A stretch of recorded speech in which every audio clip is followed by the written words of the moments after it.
Today we are going to start our second language acquisition lesson number 7.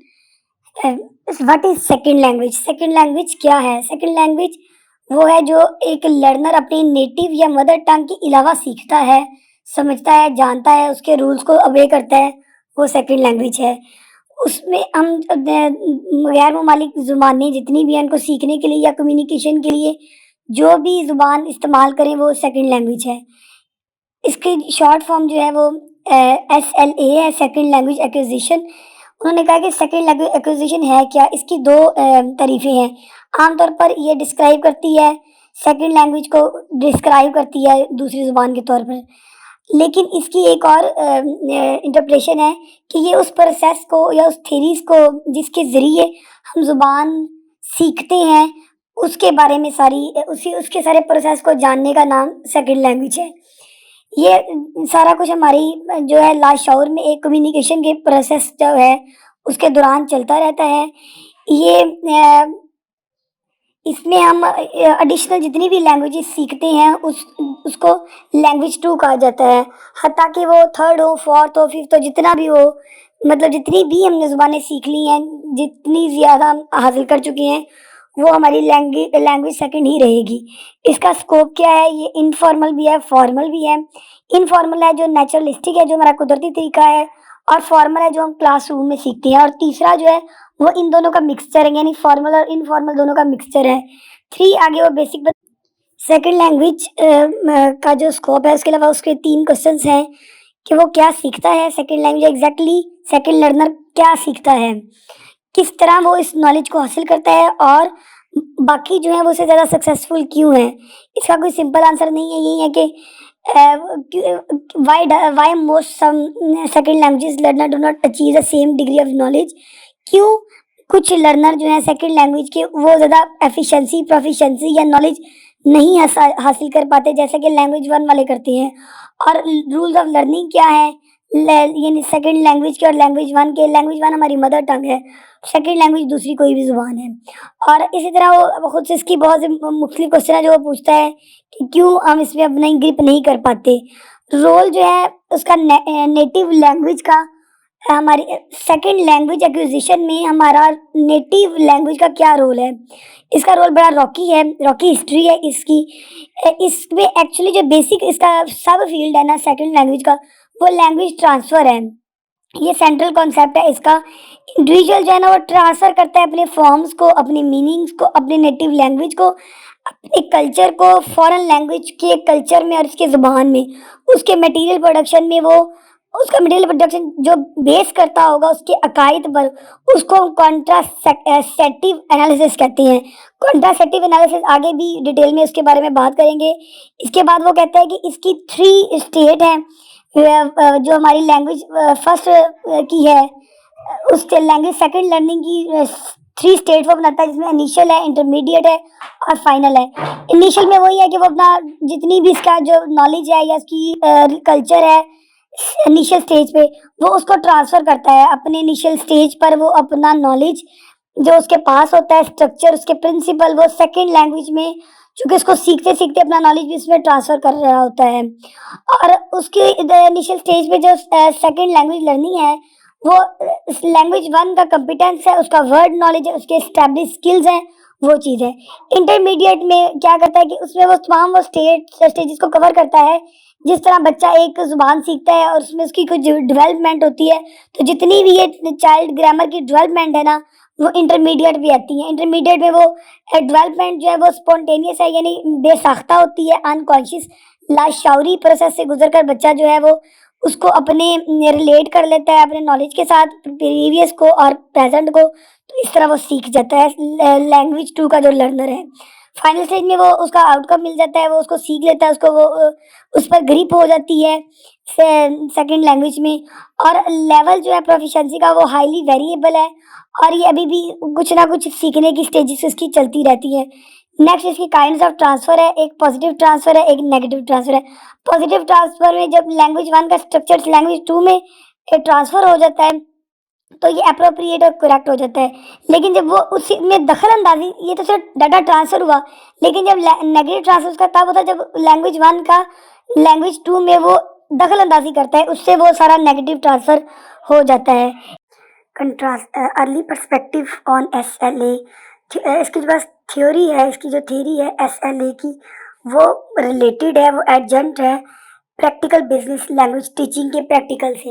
ये idea के जो है language teaching वो जस्टिफाई किया जाता है उसको लर्न करने में, चूँकि लैंग्वेज टीचिंग और लर्निंग ये दोनों आपस में जो है 19th सेंचुरी से ये एक एस्टेब्लिश है पेडागॉजी कि लैंग्वेज को जब आप लैंग्वेज को लर्न करते हैं या किसी लैंग्वेज को टीच करते हैं तो उसके लिए लर्निंग थ्योरी के प्रोसेस से गुजरना ज़रूरी है, अदरवाइज़ हम उस ज़ुबान पर अबूर हासिल नहीं कर सकते। और आगाज़ में लैंग्वेज थ्योरी जो है वो टीचिंग एक्सपर्ट्स जितने भी थे या रिफॉर्मर्स थे वो अप्लाई करते थे बिहेवियरिज्म पे। बिहेवियरिज्म भी एक ये तहरीक थी जिसमें मेन जो था उनका फोकस वो हैबिट्स पे था। वो किसी भी चीज़ को जब उसका एनालिसिस करते थे या उसको सीखते थे तो वो उसकी हैबिट्स के बारे में जानते थे जिसके ज़रिए से उन्हें उस चीज़ के बारे में या उस लैंग्वेज के बारे में या शख्स के बारे में या लिटरेचर के बारे में पूरा अबूर हासिल हो जाता। ये 50 और 60 की दहाई में ये डोमिनेंट रहा है बिहेवियरिज्म। बिहेवियरिज्म को नेक्स्ट वो एलाबोरेट कर रहा है कि लैंग्वेज लर्निंग ऐसे ही है जैसे हम उसकी फॉर्मेशन ऑफ हैबिट्स को के बारे में जाने। ये किसी भी तरह की लर्निंग के ज़ुमरे में आ जाता है। ये इस आइडिया पर भी बेस करता है जिसमें रद्द अमल और तहरीक, स्टिमुलस होता है तहरीक, मुतहरिक या रिस्पॉन्स को रद्द अमल, ये उस आइडिया पर भी बेस करता है। चूँकि हैबिट्स हमारी ज़्यादातर होती है रद्द अमल पर बेस करती है या वो स्टिमुलस होती है, मुतहरिक होती हैं। ह्यूमन बीइंग्स जो है वो बहुत सी अपने एनवायरनमेंट में बहुत सी मुतहरिकात में घिरा होता है। वो रिस्पॉन्स करता है अपने इर्द गिर्द के माहौल में या जिस तरह भी वो, तो जिससे उसकी जो रीइंफोर्समेंट हो जाती है और वो कामयाब हो जाती है। इसको सम तो इसको डिसाइड करती हैं, ये इसको पसंद करती हैं कि इसका जो आउटकम आता है वो चूँकि बिल्कुल नेचुरल होता है और वो उसको से वो इंसान ज़्यादा सीखता है। आगे कंट्रास्ट नेक्स्ट जो है हमारे पास आ रहा कंट्रास्टिव एनालिसिस है। ये कंट्रास्ट है इसके साथ दोनों, जो कि नाम से ही पता चल रहा है कि लैंग्वेज वन और लैंग्वेज टू का आपस में जो कंपैरिजन है उसमें डिफरेंसेस का या उसमें जो मुमासलत पाई जाती है या फ़र्क पाया जाता है उसके बारे में है। कंट्रास्टिव एनालिसिस इंट्रोड्यूस करता है एक मेजर थीम को सेकंड लैंग्वेज एक्विजिशन में कि लैंग्वेज वन का लैंग्वेज टू पर क्या असर होता है, वो उसके दरमियान में लर्नर को सीखते हुए क्या प्रॉब्लम्स आती हैं, उनमें क्या फ़र्क पाया जाता है, क्या उसमें जो है मुमासलत पाई जाती है और ये किस तरह से स्ट्रक्चरलिज्म को और बिहेवियरिज्म को, ये भी दोनों तहरीकें थी। स्ट्रक्चरलिज्म उसके स्ट्रक्चर से रिलेटेड था जिसमें इसका फोनोलॉजी या मॉर्फोलॉजी या सिंटेक्स वगैरह आता है, तो ये इसके स्ट्रक्चर में था, उसको करता है। अब जो इसका फोकस था एक टाइम पे दोनों ज़ुबानों को एक टाइम पर लेकर चलना। उसमें पहले वो सबसे पहले फोनोलॉजी आती है, उसकी साउंड्स, फिर मॉर्फोलॉजी उसके मीनिंग और फिर देन आता है उसका सिंटैक्स, उसका सेंटेंस। कुछ चीज़ों को उसमें कम तो दी जाती है। फिर बिहेवियरिस्ट का व्यू होता है इसके बारे में। और ये जो प्रोसेस है CA का कंट्रास्टिव एनालिसिस का, वो बहुत से सेगमेंट्स को लैंग्वेज के एलिमेंट्स को लर्नर के लिए जो उसको लर्न करते हुए इसको प्रॉब्लम्स आती है उस पर भी बात करता है। इसके अलावा नेक्स्ट इसका क्रिटिसिज्म भी है कंट्रास्टिव एनालिसिस का, कि ये एक्सप्लेन नहीं करता कि लर्नर जो है वो how learner know more than, उसके बारे में जितना उसने सीखा उसके से ज़्यादा वो कैसे सीखेगा या वो कैसे हासिल करेगा। उसके बाद हमें बताया कि वो उसके पास कोई शवाहिद नहीं होते, कोई एविडेंस नहीं होते, वैलिडेटेड नहीं होते, साबित नहीं किए होते जो शवाहिद होते हैं, और बहुत सी इसमें एरर्स होती हैं। ज़ाहिर है वो साबित नहीं होते तो उसमें एरर्स पाई जाती हैं। इसके बाद इन जो इंस्ट्रक्शनल मटेरियल होता है ना, वो उसके अप्रोच की स्पेसिफिक अप्रोच के बगैर ही हासिल किया गया होता है। नेक्स्ट है एरर एनालिसिस। ये पहली अप्रोच है जिसमें वो फोकस करता है लर्नर की क्रिएटिव एबिलिटी को, उसकी क्रिएटिविटी को, उसकी काबिलियत को कि वो कंस्ट्रक्ट कर सके एक लैंग्वेज। इससे सबसे पहले CA से वो अपनी जो एरर्स हैं उसको फाइंड आउट करेगा, उसको निकालेगा और उसको हाईलाइट करेगा। इसके लिए उसको अपनी फुल अटेंशन जो है वो देनी पड़ती है importance of studying learners, learners के बारे में, उसके जानने के बारे में, उनकी गलतियों के बारे में, फिर वो इससे नेक्स्ट जो है आगे अगले लैंग्वेज तक पहुंचेगा। उसके बाद प्रोसीजर, इसका जो प्रोसीजर है वो ईए का, एरर एनालिसिस का, उसके कुछ उसने स्टेप्स बताए हैं जिसको वो उसको फॉलो करना होता है। पहले में सैंपल लर्नर लैंग्वेज क्या है, उसके पास एक मजमुआ होना चाहिए। उसके बाद उसकी उसकी पहचान हो गलतियों की, उसकी उसके बारे में वजाहत दे के वो उसकी डिस्क्रिप्शन दे एरर्स की कि वो कैसे हैं, क्यों है, इसकी क्लासिफिकेशन क्या है लैंग्वेज लेवल के हिसाब से।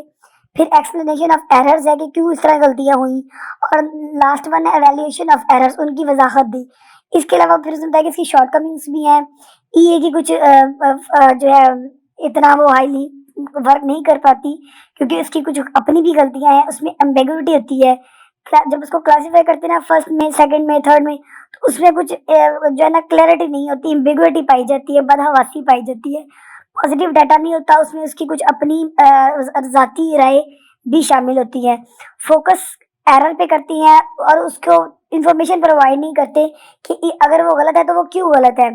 कोई एविडेंस नहीं दिए जाते, कोई शवाहिद नहीं दिए जाते, बताया नहीं जाता, और लर्नर जो है वो में डेलिब्रेटली अवॉइड डिफिकल्ट स्ट्रक्चर, तो जो उसका मुश्किल स्ट्रक्चर है ना उसको वो छोड़ देता है और बाकी जो आसान है उसके बारे में उसकी डिस्कशन चलती रहती है। नेक्स्ट इंटर लैंग्वेज है, इंटर लैंग्वेज भी वो सेकंड जो इंटरमीडिएट स्टेट हमने पीछे पढ़ी थी उससे रिलेटेड है, जिसमें ग्रामर आ जाती है कि वो इन्फ्लुएंस होती है लैंग्वेज 1 और लैंग्वेज 2 को। ये इसकी थर्ड लैंग्वेज सिस्टम है इसके अपने हकूक के साथ, और इसके उसको जो लर्नर सीखने वाला इसकी डेवलपमेंट होती है लैंग्वेज नॉर्म्स के साथ साथ वो इंटर लैंग्वेज के साथ भी इन टच रहता है। नेक्स्ट है मॉर्फीम ऑर्डर स्टडीज, ये एक कुदरती अमल है, ये कुदरती सीक्वेंस के साथ चलता है जिसमें ग्रामेटिकल डेवलपमेंट होती है लैंग्वेज टू लर्नर की। अजम्पशन, मफरूजे, अगर हम वही एलिमेंट पाते हैं लैंग्वेज 1 में जैसे कि हमने लैंग्वेज 2 में पाए, तो ये एक, जैसे हमने पीछे पढ़ा था, ये एक पॉजिटिव ट्रांसफर है लैंग्वेज 1 से लैंग्वेज 2 की तरफ। अगर वो जाता है कुछ उसके पिछला नॉलेज अगले में चला जाता है तो वो एक पॉजिटिव है। मॉनिटर मॉडल में उसमें कलेक्शन 5 मफरूजों की वो कलेक्शन है, उसमें वो बताता है कि एक्विजिशन होनी चाहिए, उसमें लर्निंग के बारे में उसको अपना पता होना चाहिए, मॉनिटर हिपोथेसिस होने चाहिए, क्या पढ़ा है, किस तरह सीखा है, किस तरह इसको एडिट करना है, क्या चेंजेस आनी है। एक नेचुरल ऑर्डर हिपोथेसिस है जो वो प्रेडिक्ट कर सकता है, इसके बारे में वो अपने पास से कुछ मफरूजे दे सकता है। इनपुट है जिसमें वो उसको समझ सकता है, और अफेक्टिव फिल्टर हिपोथेसिस है कि जो असरअंदाज करेगा वो वाला हिपोथेसिस, वो मफरूजे। नेक्स्ट है फॉर्मल अप्रोच टू एसएलए, ये शामिल करती है हमारी जो नेटिव अप्रोचेस हैं, जो हमारी एक कुदरती है या लोकल है या इलाकाई जो ज़ुबान की तरफ हमारा है रुझान, जो ये क्लेम करता है कि कम से कम हम ज़ुबान के जो हमारे अंदर जैसे एक मदर टंग सीखती हैं या जैसे हम एक अपनी लोकल ज़ुबान सीखती हैं, वो चीज़ है, वो फॉर्मल अप्रोच है हमारी ज़ुबान की तरफ। इन अप्रोचेस में इसको में इसके अपने रूल हैं, हम जैसे वक्त के साथ साथ बड़े होते जाते हैं तो इनको सीखते रहते हैं। जो जनरल नेटिविस्ट हैं वो स्पेशल नेटिविस्ट के पोजीशन से कंसीडर्ड है, मतलब जनरल और स्पेशल जो है हमारे ज़ुबान सीखते हैं, ये जो हमारे अंदर इननेट भी है, हमारे अंदर हैं, हम पैदा होते हैं पैदाइशी तौर पर सीखते हैं, वो आपस में कंसीडर्ड हैं, सेम है, मिलती जुलती है। यूनिवर्सल ग्रामर में universal principle forms part of the mental presentation of language, जो यूनिवर्सल प्रिंसिपल है ज़ुबान को सीखने के, जो एक कुदरती कवानीन है, वो प्रेजेंटेशन है हमारे जहन के कुछ जहन और ज़ुबान के, उनको हम शुरू से सीखते हैं। मेंटल ग्रामर है यानी जो हमारे जहन में होती है, जो मेडी बिटवीन साउंड एंड मीन, जो हमारी साउंड को और हमारी लैंग्वेज को पहचानती है, उसमें फ़र्क करती है, ये वो यूनिवर्सल ग्रामर है। इसके की कॉन्सेप्ट्स भी हैं कुछ आगे, जो होता है कि लिंग्विस्टिक कंपिटेंस, स्पीकर हेयर्स, जो उनकी ज़ुबान है या जो सीखती हैं, जो उनका नॉलेज है और उसकी परफॉर्मेंस क्या है, उनमें लॉजिकल प्रॉब्लम्स उनको क्या क्या फेस करने पड़ते हैं, और उनकी जो सक्सेसफुल और स्पीडी एक्विजिशन है ना, जो कामयाब है और तेज़ी से हासिल की गई है, ना कि कम हो और वो इनपुट उसका कम हो और जल्दी हासिल किया गया हो।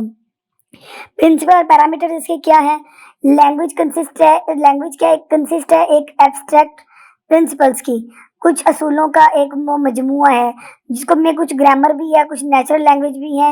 ये प्रिंसिपल्स इन वेरिएबल्स हैं तमाम लैंग्वेजेस के दौरान, और अब एडिशन जो है इसका, उसके अलावा कुछ और पैरामीटर्स हैं जो वेरी करते हैं अक्रॉस डिफरेंट लैंग्वेजेस के। नेक्स्ट है functional approach to SLA, the functional model of analysis. ये जो इसका फंक्शनल मॉडल है, जो इसका काम करने का जो इसका है, वो 20th सेंचुरी से पीछे जाता है और उसकी जड़ें हैं क्रेग स्कूल ऑफ लिंग्विस्टिक्स में। ये मॉडल्स उनका ज़्यादा रुझान था इंफॉर्मेशन पर, हमें बोलने के बारे में, एक ज़ुबान को एक कम्युनिकेशन के तौर पर बताया जाए कि हम ज़ुबान को ऐसे कम्युनिकेट जब करना है तो उसकी क्या अटरनेस है, उसकी क्या प्राइमरी सिस्टम और रूल्स है, ना कि वो एक सिर्फ सेट ऑफ रूल्स है, एक असूल और ज़ाब्त का एक किताब है, नहीं, बल्कि ज़ुबान सीखने, समझने, बोलने का नाम है। स्ट्रक्चरल फंक्शन है इसका कि ये एलिमेंट्स को एक जब एक्टर या एक गोल के तौर पर हमने जब बोलना है तो उसका स्ट्रक्चर कौन सा हमने यूज़ करना है। प्रैग्मेटिक फंक्शन इसका क्या है, ये चॉम्स्कियन ट्रेडिशन के अगेंस्ट था। ये फोकस करते थे उसकी परफॉर्मेंस पर और उसकी कम्पिटेंस पर, यानी इसको बोलने पर, उसके अदा करने पर और उसकी काबिलियत पर, और इन दोनों में कोई तेज ज़्यादा फर्क नहीं था दोनों के दरमियान में। 4 फंक्शनल इसकी अप्रोचेज हैं, उसमें सिस्टमेटिक लिंग्विस्टिक्स है, ठीक है, और हेलिडे ने इसके बारे में कहा है कि लैंग्वेज लर्निंग उसको ज़रूरत है कि वो एक मास्टरी लिंग्विस्टिक फंक्शन को जाने और उसके बारे में लर्न करे कि इसका क्या फंक्शन होता है, उसका यूनिवर्सल फंक्शन लैंग्वेज का, और उसका इंस्ट्रूमेंटल, रेगुलेटरी और इस तरह के जितने भी इमेजिनेटिव, पर्सनल, रिप्रेजेंटेशनल, इंटरेक्शनल और ह्यूरिस्टिक फंक्शन उसका क्या है ज़ुबान का। फंक्शनल टाइपोलॉजी जो है वो बताती है, ये बेस करती है, जो फंक्शनल टाइपोलॉजी है ये बेस करती है कंपैरेटिव स्टडी को और क्लासिफिकेशन को। बहुत सी ज़ुबानों के आपस में जो कंपैरिजन है या उसका क्लासिफिकेशन है उसके बारे में, ये उनके फ़र्क को और उनकी जो डिफरेंस और ममासला दोनों के बारे में बताती है। किस तरह जो है एक ज़ुबान दूसरी ज़ुबान से सेम है या उसमें आपस में कंपैरिजन कैसे ड्रॉ किया जाता है। Next function to form mapping है, ये एनालिसिस करती है इंटर लैंग्वेजेस को, जो आपस में जिनका कंटेक्स्ट है या ग्रामर एक लैंग्वेज की दूसरे के साथ किस तरह इन्वॉल्व है, और उसमें आपस में जो उसमें ग्रामर में ग्रामेटिकल मार्कर है या लेक्सिकन वर्ड है उसका आपस में क्या फ़र्क है या उनमें आपस में क्या ममासलत है। इंफॉर्मेशन ऑर्गेनाइजेशन में एक फंक्शनल अप्रोच है जो फोकस करती है अटरनेस स्ट्रक्चर के बारे में, कि वो तरीका जिससे एक लर्नर अपने लफ्ज़ को जोड़ता है, अपने बयान करता है या हमें कोई इन्फॉर्मेशन देता है। ये एक स्ट्रक्चर को डिस्क्राइब करने में या एक लैंग्वेज को डिस्क्राइब करने में इस्तेमाल किया जाता है, इसको शामिल होता है इसमें।